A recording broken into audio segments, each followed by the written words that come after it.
Welcome, everybody, to a Delco Nerd Network Hot Take. Guys, if you haven't seen a Hot Take before, well, it's where a few friends get in a basement, give our thoughts, give our opinions on a TV show, a movie, or a game. Today, it's going to be a TV show, and that TV show is Star Wars Tales of the Jedi.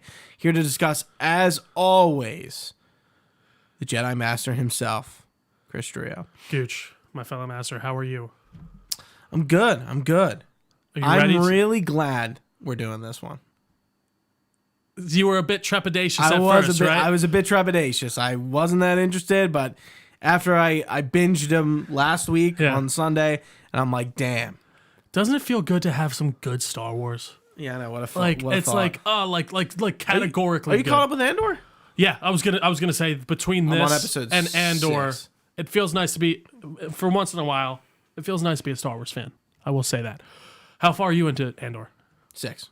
You don't have to. Do you like it so far? Are you enjoying? First 2 episodes were rough. Everything after. Oh, really? That, good. Interesting. Because I felt they seem to be doing those 3 episode arcs. I found the second one to be my favorite so far. But we're not here to talk about Andor.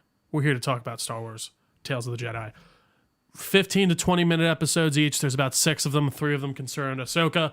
3 of them concern Master Count Dooku, which probably was my favorite part. I found the first episode probably to be the weakest of these. Would you say Ahsoka's birth? Yeah. I mean, yeah, because it's just kind of because of the nature of it. For sure. But sure. But overall, I just think this was a really cool peek back into that time period, which, we know pretty well, but it was seeing things that we've never seen before and really filling in stuff, especially for Dooku. Especially for Dooku. It was super cool to see his kind of fall to the dark side and what really kind of drove him, because his logical fall to the 100%. dark side. It almost makes sense, and it's almost justifiable why he becomes a Sith. 100%, and you can see that even in Qui-Gon and how he acts, and you see where Qui-Gon kind of got his thought process from to a degree. Yeah. And of course Qui-Gon doesn't go maybe as far as Dooku, but it was just a really cool and interesting kind of deep dive into Clone Wars Dooku before he fell, and seeing that moment, that first episode where he's seeing the failures of the Jedi on this world and how he's going to find this senator's son who was kidnapped but by these people who he's supposed to be governing, and just how this is just a dilapidated, shitty planet. And it was interesting to see kind of a Jedi be those actual peacekeepers and kind of step past the line of the light a little bit.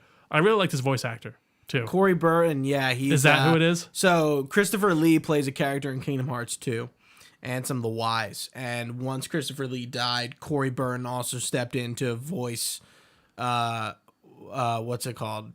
Voice match him. Yeah. So Corey Burton is like the quintessential Christopher Lee. He's good. Yeah. He's really good. Yeah, and it was cool seeing him with like how they aged him throughout the 3 episodes. He was like clean shaven in the first one. Yeah. No beard. Then like the slick back, slight beard. Starts graying a little bit. Yeah. Then it kind of hits. Yeah.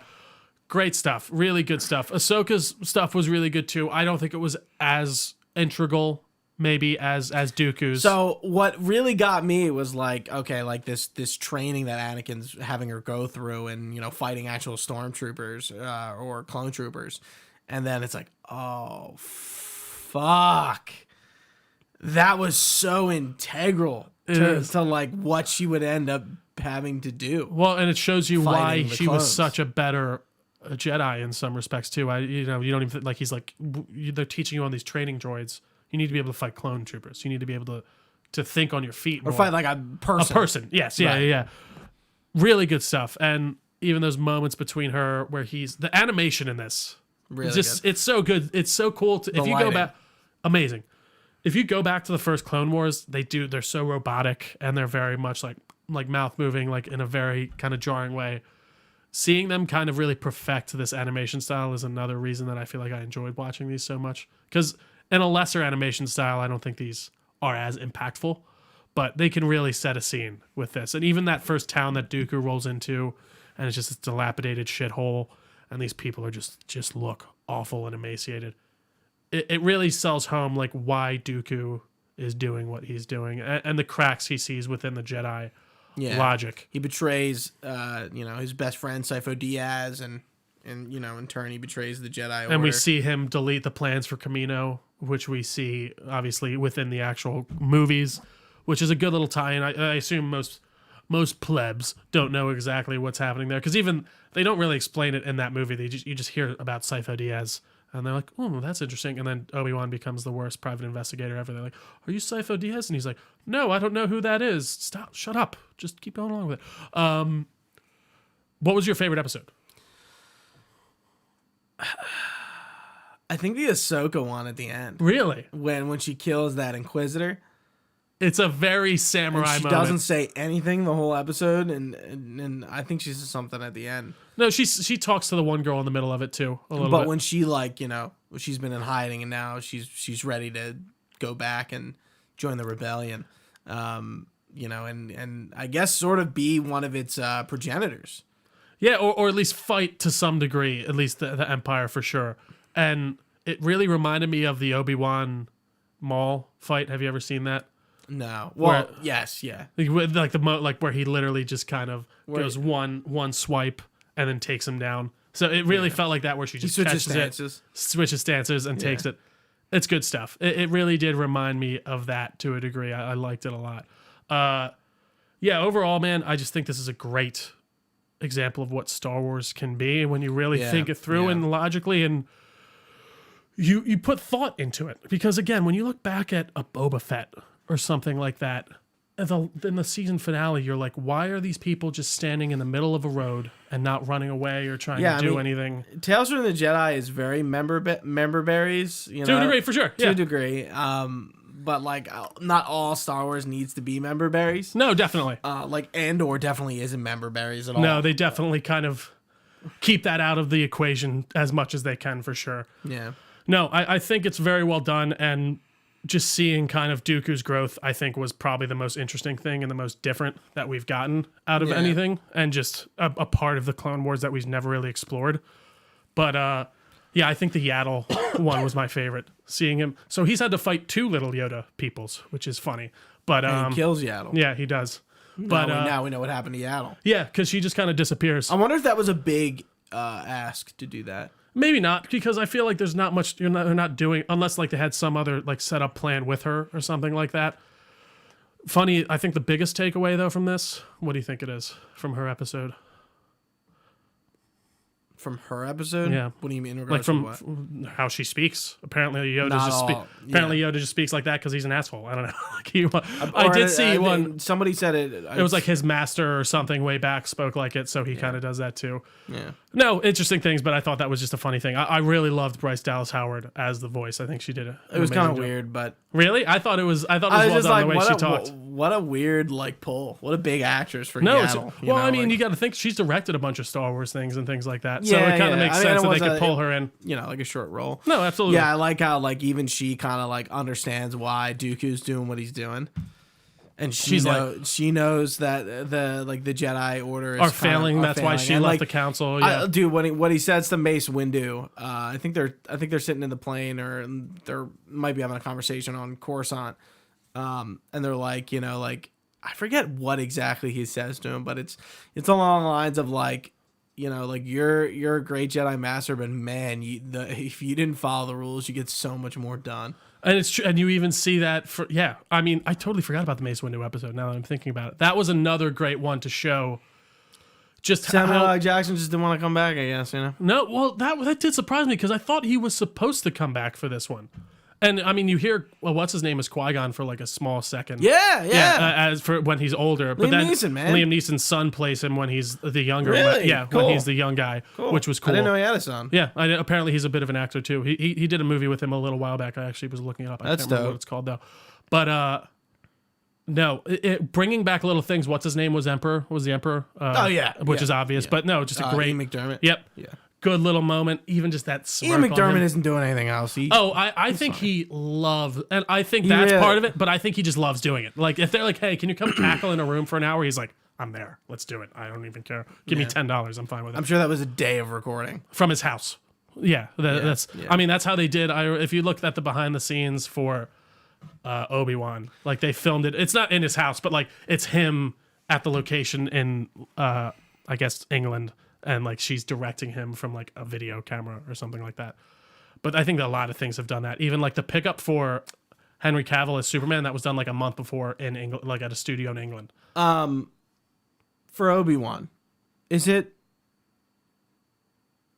James Arnold Taylor or is it Oh, I think it's the same guy who's been doing him in all the Clone Wars and stuff James like Arnold that. Taylor. Yeah. I think all those actors were the because same. he had like 3 lines. I think all those actors are kept and the same.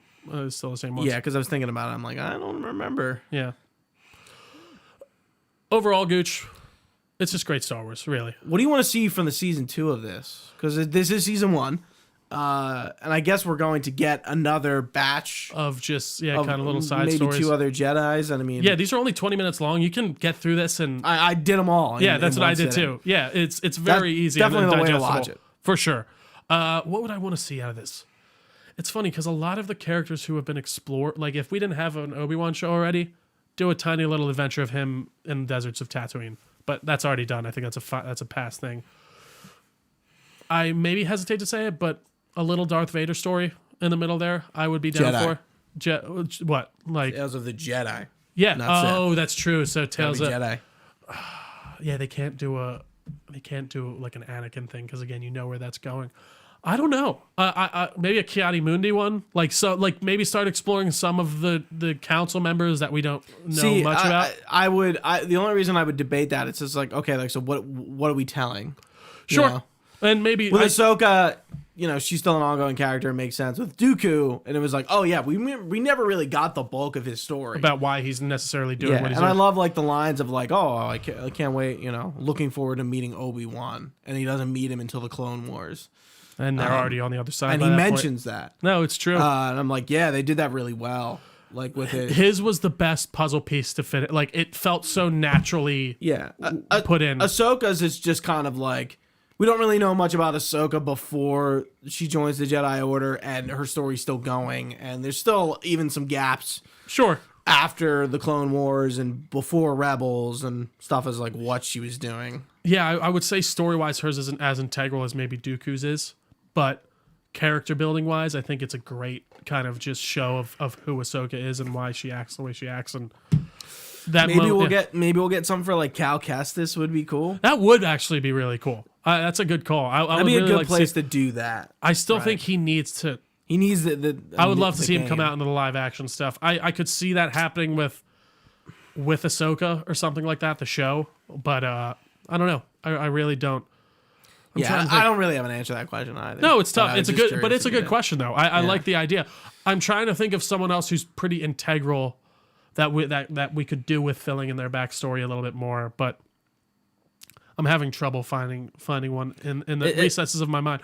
Maybe one is of Luke when he's like in between Jedi and stuff, when he's doing a bit more exploring and stuff like that. I think that would actually be really, and you can have Mark Hamill come back and voice him.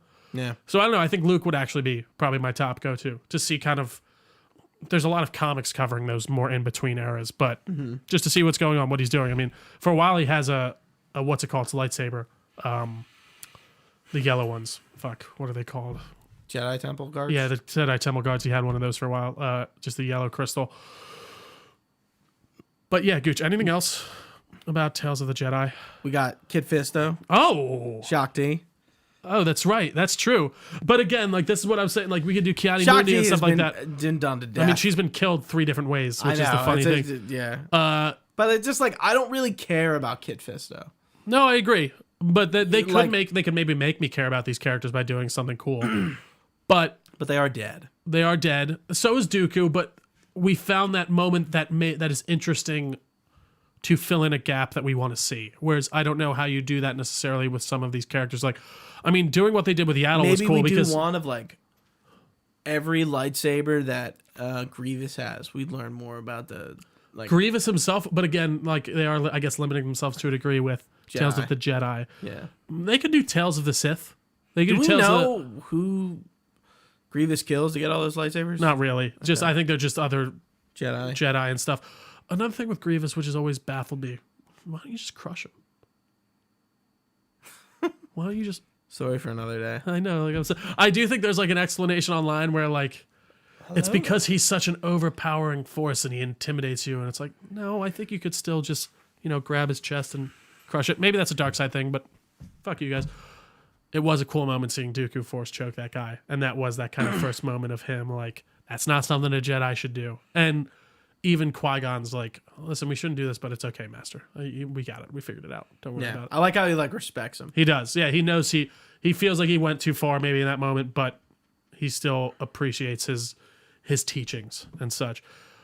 I would like to see maybe a more like Padawan training centric episode. I don't know. Like, I always thought that process was interesting and one they explore pretty interestingly, even in Fallen Order, like where you see those flashbacks with Cal on the ship and he's in like the training room with all the boxes and stuff. I think you could find something cool there, maybe even do one on how they retrieve. Oh no, they actually already have in Clone Wars how the Padawans retrieve their first kyber crystals from the cave that you actually go to on Ilium in Fallen Order, which is fun stuff. Overall, just take some time out of your day, take an hour and a half, maybe 20, something like that. Just sit down and watch all these because it's a really worthwhile time, even for someone who maybe doesn't like Star Wars as much as they used to, or maybe have soured on it. I would highly recommend it. It does feel like we got some good Star Wars again. Some not even like just very solid, not all over the place. Like this felt like this was thought of by one person, Dave Filoni, and he put it into action. And I think that's where these shows work the best. I don't know how many hands were involved in like a Boba Fett or something like that, but it feels like there's a lot because it seems like when these creators are left on their own to do their own devices, even with Andor, you get something amazing and you get something interesting and something that most people enjoy. And I want to see more out of Lucasfilm like that. Gooch. I can agree. Anything else on Tales of the Jedi? That's it. All right, guys. Thank you so much for watching with us live on twitch.tv/DelcoNerd Network. We very much appreciate you taking your time to be here with us. We are on all of your favorite social media pages. You can find this podcast anywhere podcasts are found, but we're at Delco Nerds on basically all those socials. We have a Facebook page. We have a Discord channel, which all should be linked down below. You can find all this information on our website, DelcoNerdNetwork.com. You can email us, DelcoNerds@gmail.com, with all your comments, questions, or concerns. We'd be happy to get back to you. A like, comment, subscribe, telling your friends, that all goes a long way. So if you guys could, we always very much appreciate it. But for Gooch, I've been Trio. Thanks for watching, guys. Stay nerdy, and may the Force be with you.